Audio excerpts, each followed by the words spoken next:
Bonjour et bienvenue dans l'émission On en parle à Taïwan du jour, animée par Meg, Sasa et Floriane. alors aujourd'hui, nous allons parler de quelque chose de plus appétissant enfin, parce que récemment on n'a que parlé des scandales alimentaires.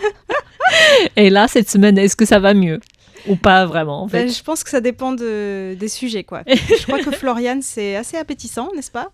Moi, oui, en principe, je vais vous donner des bonnes adresses aujourd'hui. Alors, Voilà. de mon côté, je vais vous proposer des pommes aux pesticides. Miam, miam. Ah, Blanche-Neige. Et de mon côté, je vais vous parler d'une information, rien à voir avec l'alimentation ni la gastronomie, mais une information qui déplaît absolument à tous les Taïwanais. D'accord. Donc moi, pour information, donc c'était les guides Michelin Taïwan qui a dévoilé les meilleures adresses 2026 avec voilà, tout ça. Donc je voulais revenir un petit peu dessus. On peut commencer avec ça. On commence par ça pour se mettre Au en moins, bouche. oui, pour un dimanche, c'est bien. Voilà, donc le guide Michelin a dévoilé le mardi 21 juillet son palmarès annuel, donc qui marque les 100 ans du système d'étoiles Michelin, et 61 restaurants ont été distingués à Taïwan dans 7 villes au nord, au centre et au sud de l'île, donc c'est un record. Quiz numéro 1. Ça fait combien d'années que le guide Michelin a un guide à Taïwan et des étoiles? 20 ans, 30 ans? J'avais lu la news en plus. 9 ans 8. 8. Ah, D'accord, moi, je pensais que c'était c'était pas plus très loin. Voilà, donc sa toute première édition, c'était seulement centré sur la ville de Taipei, et ça date de 2018. Et ensuite, il y a plusieurs autres villes qui ont été agrandies progressivement, mais en fait, c'est pas tout Taïwan qui est concerné par le guide. S'il n'y a aucun restaurant nommé à Hualien, c'est parce que Hualien n'est pas inclus dans les restaurants évalués, en fait.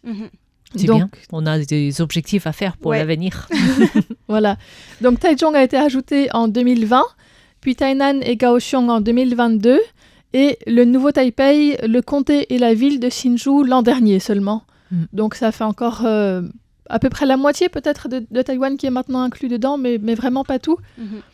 Et il n'y a pas eu de nouvel ajout cette année, mais on peut aussi dire que la première édition n'avait montré qu'une poignée de restaurants étoilés à Taipei, et donc là on arrive à 61 restaurants sur cette ville, même si en fait parmi les 7 villes, eh bien il n'y en a aucun dans le nouveau Taipei pour l'instant. Il n'y a jamais eu de restaurant étoilé, même si ça fait maintenant 2 ans que le nouveau Taipei et la ville de Hsinchu sont intégrés, et en fait ces 2 endroits n'ont aucun restaurant étoilé pour l'instant.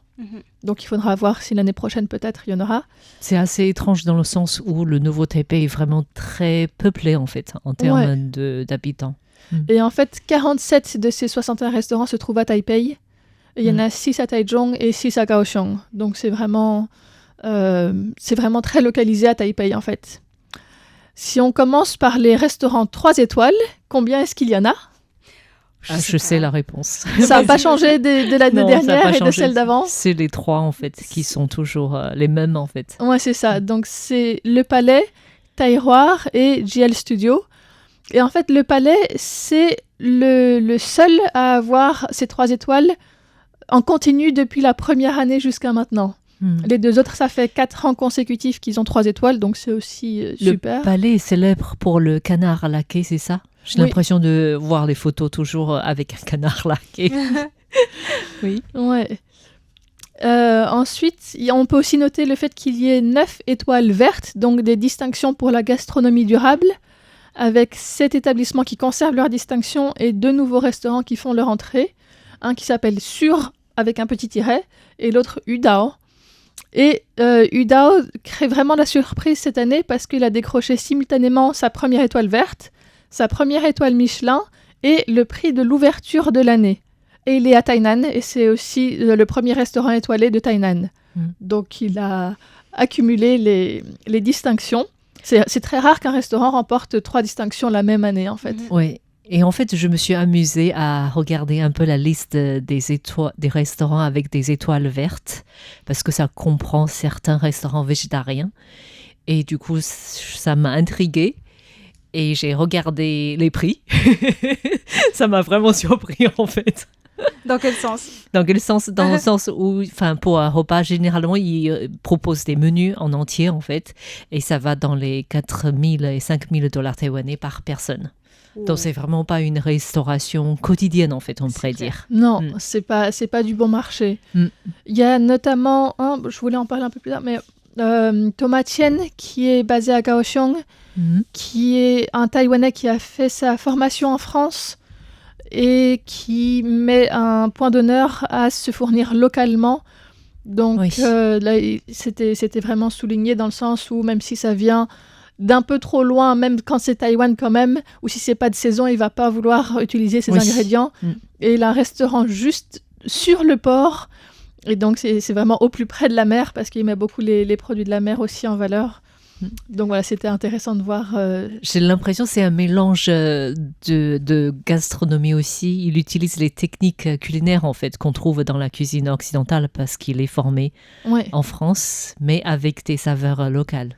C'est ça, oui. Il y a beaucoup de restaurants qui sont comme ça, en mixant un petit peu à la fois des techniques occidentales et des choses beaucoup plus traditionnelles, soit des saveurs locales, soit... la cuisine japonaise aussi est très, très présente dans ce guide Michelin. C'est peut-être même une des cuisines les plus présentes.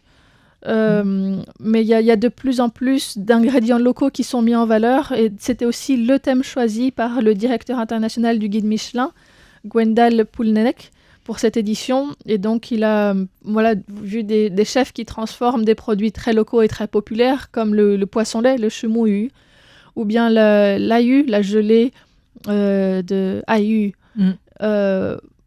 en produits de luxe. Et donc ça casse aussi un peu l'image d'une gastronomie taïwanaise qui ne ferait qu'occidentaliser la cuisine chinoise, même si ça arrive aussi, mais là c'est à la fois des produits taïwanais élevés en plats gastronomiques, mais avec des ingrédients locaux.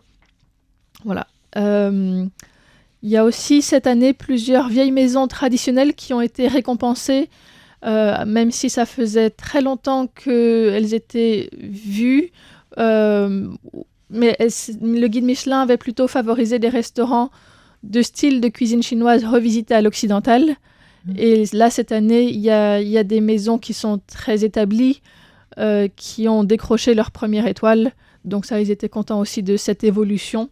Ensuite, un autre temps fort de cette remise d'étoiles, c'est le fait que le chef du restaurant Sushi Han, Xu Han, dans le comté de Hsinchu, a remporté le prix du jeune chef de l'année. Donc, il a eu sa première étoile à l'approche de la trentaine. Et c'est aussi le premier à recevoir une étoile dans le comté de Hsinchu. Donc, il a dit que le comté de Hsinchu n'est pas un désert gastronomique, même si Hsinchu est pris en compte depuis 2025. Donc, à la fois la ville et le comté, c'est le premier restaurant du coin à être étoilé. En plus, c'est la 3e génération de sa famille en fait à gérer ce restaurant. Et à la base, apparemment, c'était quelque chose de simple, en fait, abordable par tous. Et du coup, il a dû changer complètement l'orientation de son restaurant pour être primé, en fait. Oui, il y a aussi des évolutions parfois d'une génération à l'autre. Il y a le prix du meilleur service qui a été attribué à Tsai Xinyi du restaurant Circum, aussi avec un petit tiret juste après. Et celui du meilleur sommelier ou la meilleure sommelière en l'occasion à Bonnie Chio Wenchi pour le restaurant Li.nu. Li-nu ou Li-nu, je ne sais pas comment le dire. Ça a beaucoup aussi évolué les noms de restaurants ces dernières années. Il y a beaucoup de points étirés dans les noms, je ne sais même pas pourquoi en fait. C'était aussi un des points à remarquer. Voilà. Il y a de plus en plus de restaurants primés qui ont des noms soit tronqués avec un tiret. Il y en a un qui s'appelle juste A. La lettre A, rien de plus. Parce que quand j'ai voulu rechercher sur le restaurant Li.u, en fait, j'ai copié le nom et j'ai collé sur Internet et ça m'emmenait vers Linux de l'informatique et ça voulait pas rechercher le nom du restaurant en fait. Et du coup, j'ai peiné à retrouver le restaurant en ligne. Voilà. Donc, en tout cas, ça a l'air d'être une tendance dans la gastronomie taïwanaise en ce moment. Au moins pour les restaurants primés, il faut avoir des points ou des tirets. Voilà. Et puis, il y a aussi 2 restaurants qui gagnent une 2e étoile, qui sont à Taipei, Nobu et Mizue. Donc, peut-être plutôt de style japonais. Et les restaurants 1 étoile passent de 43 à 49 avec 9 nouveaux venus. Parmi les nouveaux venus, on peut noter le Silk House, qui est en fait dans l'hôtel Régent, là où la cérémonie du 14 juillet notamment est organisée, mais pas que. Et c'est un restaurant cantonais qui a été longtemps considéré par les critiques gastronomiques taïwanais comme le grand absent du guide du Michelin. Et qui a comme plat signature un festin de crabes avec 6 variétés de crabes différentes selon leur région d'origine, déclinées en 20 plats avec des entrées froides, mises en bouche, plats chauds, soupes, etc. C'est saisonnier du coup. Du coup, c'est saisonnier, c'est ça. Ouais, c'est à l'automne. Et donc, c'est un chef qui est originaire de Hong Kong, mais installé à Taïwan depuis 10 ans. Donc voilà, c'est aussi la cuisine hongkongaise est aussi présente dans ces étoiles-là. Et la cuisine française aussi, avec des restaurants comme l'atelier de Joël Robuchon. Toujours. Il n'y a pas de doute, c'est très français. Impromptu, by Paul Lee. La vie, by Thomas Bühner. Et puis Thomas Chen aussi, qui était formé en France, qui propose par exemple un sandwich aux œufs de mulet ou yuzi avec de la pomme aussi. Alors, c'est un produit à la fois... Ça fait une transition, non? Très local. Et voilà, exactement.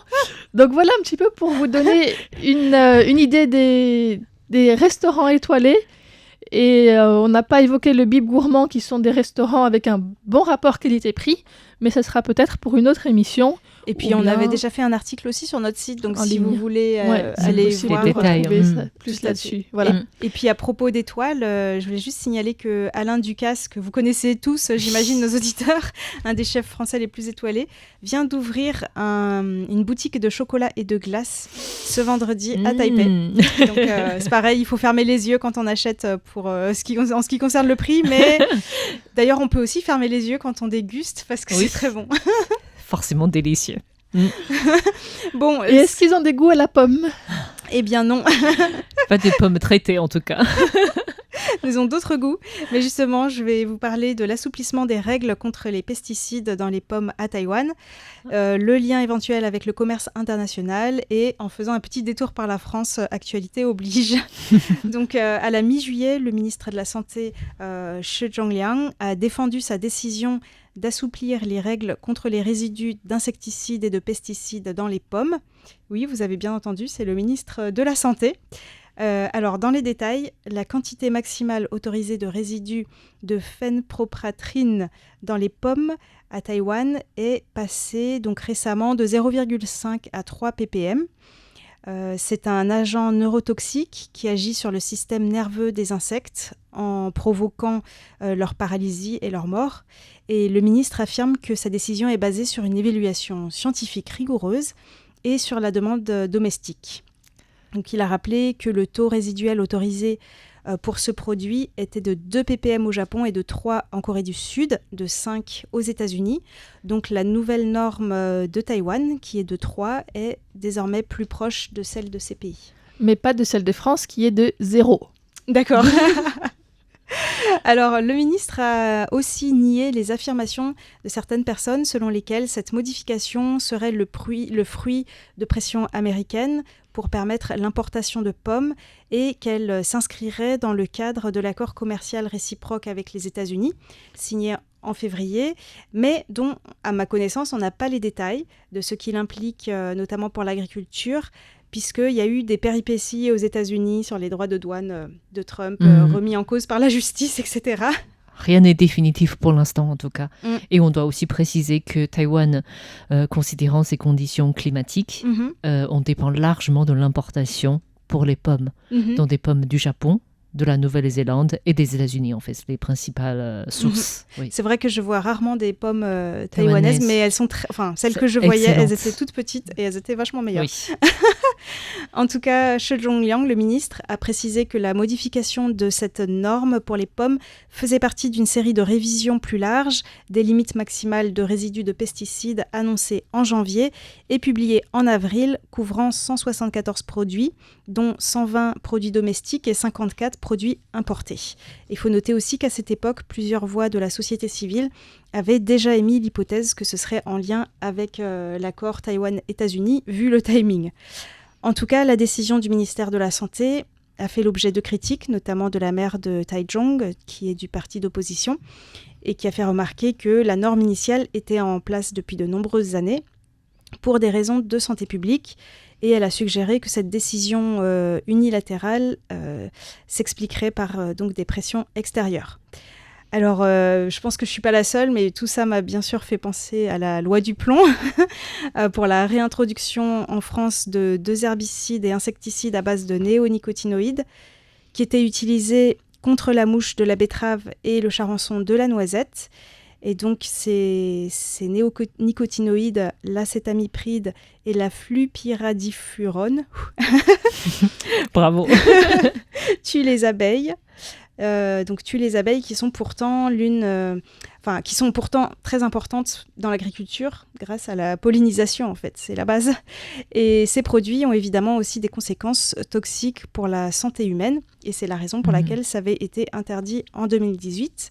Il y a eu, comme vous le savez, sûrement une pétition de plus de 2 millions de Français qui avait été signée donc, sur le site de l'Assemblée nationale, la pétition officielle la plus signée de l'histoire, dont les parlementaires n'ont pas tenu compte, puisqu'ils ont réintroduit cette mesure dans la loi d'urgence agricole, malgré une deuxième pétition en fait, qui avait réuni aussi des centaines de milliers de signatures.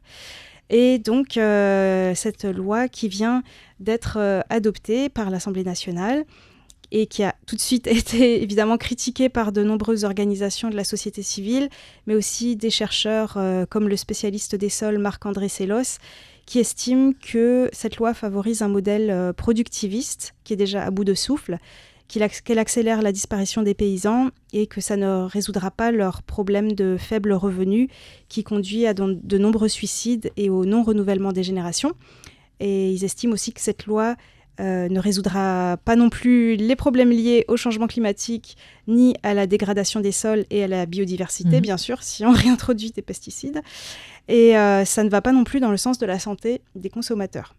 Et du coup, c'est une décision, une loi votée par le Parlement, mais soutenue aussi par le gouvernement ou aussi? Oui, tout à fait. Enfin, il y a soi-disant la ministre de l'écologie qui a menacé de démissionner, mais finalement, elle a décidé de ne pas démissionner. Okay. Alors, pourquoi cette loi a-t-elle été adoptée quand même ? Et si je vous en parle, c'est parce qu'il y a potentiellement un lien ou quelque chose qui peut nous faire réfléchir sur le cas taïwanais. Je vais me limiter au point sur les pesticides parce que franchement, c'est assez vaste. Mais on constate que ce sujet est intimement lié aux questions de commerce international. Donc, selon la FNSEA, le syndicat de l'agro-industrie, la réintroduction de ces 2 néonicotinoïdes était principalement réclamée par les agriculteurs des filières betteraves, pommes, cerises et noisettes qui dénonçaient une concurrence déloyale parce que ce pesticide est toujours autorisé dans d'autres pays de l'Union européenne. Donc, parce que d'autres pays utilisent des substances que les scientifiques français avaient jugées toxiques, il faut s'aligner sur eux. En fait, c'est un peu ça la logique.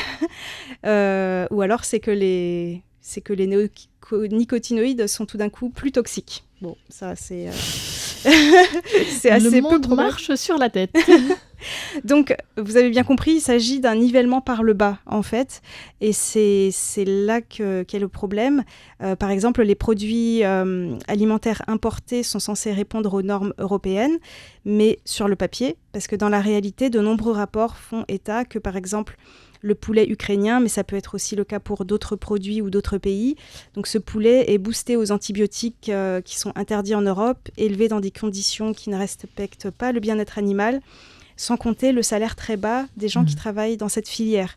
Et justement, c'est ça l'une des choses que dénoncent les agriculteurs, la concurrence déloyale, parce que les coûts salariaux et les normes environnementales ne sont pas les mêmes, alors que, en raison des accords de libre-échange, ces agriculteurs des 4 coins du monde sont mis en concurrence directe, finalement, entre les Chinois, les Brésiliens, les Français, les Ukrainiens ou autres.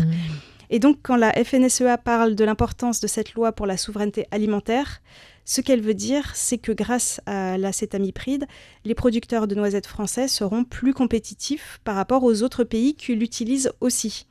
Mais il peut y avoir une alternative, c'est-à-dire qu'on pourrait aussi se dire qu'une autre solution, ce serait de privilégier les produits agricoles locaux et sains. Et ça, malheureusement, même si je pense que s'il y avait un référendum, probablement que la plupart des gens préféreraient ça, eh bien, ça ne profite pas aux agro-industriels. Bon, alors, ce n'est pas le seul problème de l'agriculture en France. Je ne vais pas trop rentrer dans les détails. Mais si la question des pesticides à Taïwan vous intéresse, vous pouvez réécouter l'émission dans Taïwan dans toute sa diversité de la série sur l'agriculture du 17 juin. J'avais fait une émission sur pourquoi une telle dépendance aux pesticides à Taïwan, parce que Taïwan, effectivement, utilise beaucoup de pesticides. Et il y avait aussi des décryptages au mois de mai sur les ruches solaires pour essayer de sauver les abeilles sauvages qui sont décimées justement par les pesticides. Et c'est pas fini, parce que bientôt, les OGM qui étaient interdits en Europe et à Taïwan, ils vont probablement rentrer par la fenêtre avec les nouvelles techniques génomiques, les NGT. Alors vous allez me dire, mais quel rapport avec les pesticides ? Eh bien, l'un des arguments en faveur de ces nouveaux OGM, c'est que grâce aux manipulations de leur génome, les plantes pourront incorporer des gènes qui leur permettent de résister aux insectes, par exemple, ou de résister à certains herbicides que l'on pourra alors épandre pour tuer les herbes indésirables, mais pas la plante qu'on cultive. Donc, on avait déjà dit pour les premiers OGM que les pays qui les utilisent utiliseront finalement moins de pesticides, mais la réalité a montré que ce n'était pas le cas. Non, c'est même augmenté. Oui. Et il faut aussi préciser qu'une catégorie de NGT a été exemptée d'évaluation par l'Union européenne et même d'étiquetage. Donc, on ne saura pas qu'on mange des OGM, sans compter le fait que, bien sûr, tout cela profite aux multinationales qui produisent à la fois les semences et les pesticides grâce au brevetage du vivant. C'est là qu'est l'enjeu financier. Quant au risque pour la santé, eh bien, ça n'a pas été évalué sur le long terme, carrément. C'est à négliger, entre guillemets. Voilà, donc je voulais juste faire passer le message que si la société civile taïwanaise ne se mobilise pas, eh bien, Taïwan pourrait prendre le même chemin. Et parce qu'on voit déjà des articles qui prônent l'introduction des NGT à Taïwan, et ça sera l'objet de prochaines émissions dans Taïwan dans toute sa diversité. Voilà. Eh ben, c'est pas joyeux, dis donc. J'ai un peu plombé l'ambiance, mais bon, je suis désolée, c'est la réalité. Donc aussi, ouais, c'est important de le savoir. Oui, ça va changer notre quotidien à l'avenir, surtout ça en fait, et que la plupart des consommateurs n'ont pas de choix. C'est surtout ça, en fait. On n'a pas le choix à la décision, on n'a pas le choix de... Non, je crois que en fait, la société civile n'a pas encore baissé les bras. Ils vont faire des appels en justice et ils vont probablement aussi défricher sauvagement les champs de NGT en Europe. Il faut... oui. Mais le problème à Taïwan, c'est que ça ne dépend pas toujours de Taïwan. On voit déjà la situation pour les pommes, c'est pareil, en fait. Bon, sur cette note pas vraiment joyeuse... Je vais vous parler plutôt de la colère des Taïwanais, le mécontentement plutôt des Taïwanais, parce que le gouvernement a annoncé cette semaine l'exercice prochain de la toute première édition d'exercice militaire, mais c'est plutôt sur la résilience urbaine et civile à Taïwan, en diminuant le débit de l'Internet. Je ne sais pas si vous avez vu cette information, ça concerne tous les habitants du nord et du centre de Taïwan qui devront connaître une demi-heure de réduction de vitesse d'utilisation d'Internet. Et donc, on peut imaginer que les Taïwanais ne sont pas vraiment très heureux. C'est le drame, une demi-heure avec Internet. C'est le drame. J'ai d'abord vu réagir des personnes sur Internet pour savoir qu'il y avait cette annonce, en fait, je ne comprenais pas trop. Alors, ce que le gouvernement a annoncé, c'est que pour le 10, du 7 et 13 août, il y a une série d'exercices militaires, surtout civils, dans l'ensemble de Taïwan.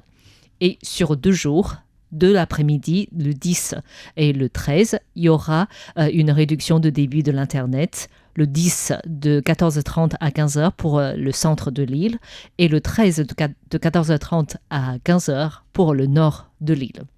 D'accord. Donc, l'une des questions qu'on peut se poser, mais où est parti le sud de Taïwan et pourquoi et pourquoi est-ce que c'est parce que ça appartient au DPP qu'ils ont le droit d'être exemptés? C'est toutes les discussions des internautes. Ah bon? Oui, alors c'est pas vraiment ça, c'est selon des explications du gouvernement. Il y a plusieurs raisons à ce que le sud de Taïwan soit exempté de ces exercices. Tout d'abord, c'est que récemment, en raison de différents typhons et aussi les inondations et le séisme, le sud de Taïwan ont connu des ruptures de communication. Donc ils savent déjà ce qui se passe.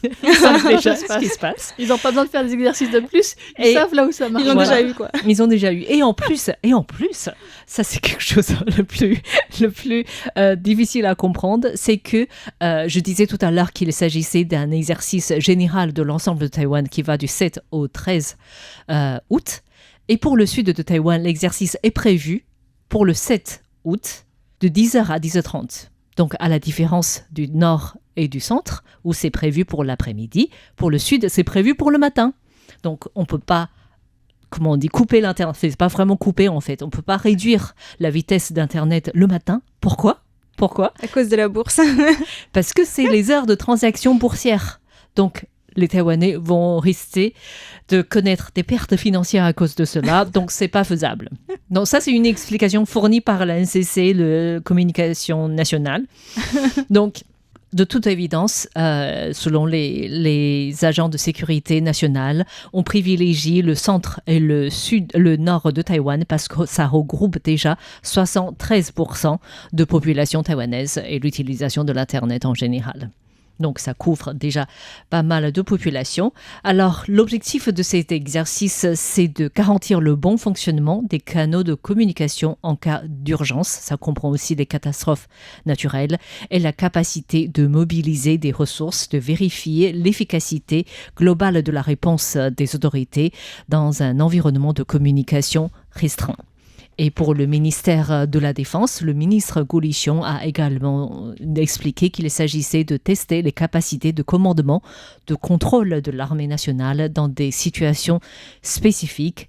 Un exercice qui devrait permettre à l'armée par la suite d'élaborer des plans plus spécifiés qui s'adaptent à des situations et qui s'étendent à toutes les régions taïwanaises. Et ça apprend aussi aux Taïwanais comment se préparer en cas de coupure d'Internet ou de réduction de débit de l'Internet. Et bien sûr, on peut imaginer que toutes les situations ne sont pas concernées. Il y a des secteurs qui sont préservés, en fait, qui ne seront pas touchés par ces exercices de coupure, de réduction d'utilisation d'Internet. C'est notamment le secteur d'urgence. Donc, tous les appels des pompiers et de la police fonctionnent. C'est aussi le cas des établissements médicaux, établissements militaires, qui doivent utiliser leur propre système de communication, et des finances. En tout cas, pour la plupart des internautes taïwanais, des envois, des textos, c'est possible. Des appels téléphoniques, c'est possible. On peut recevoir aussi des messages, mais si on veut regarder des vidéos ou autre chose pendant ces demi-heures, c'est impossible. On s'en remettra. C'est sûr. Eh ben, merci en tout cas pour ces présentations. Complètement sur des domaines différents. En tout cas, le gouvernement a aussi précisé que c'est pas un exercice inventé par Taïwan. Apparemment, ça se passe de plus en plus dans le monde, que tout le monde soit préparé à ce genre de situation. C'est bien de savoir quoi faire quand il n'y a plus Internet. Oui, surtout les Taïwanais sont accros à l'Internet. Voilà, merci à tous d'avoir suivi. On en parle à Taïwan de cette semaine, présenté par Floriane, Sasa et Meg. À très bientôt.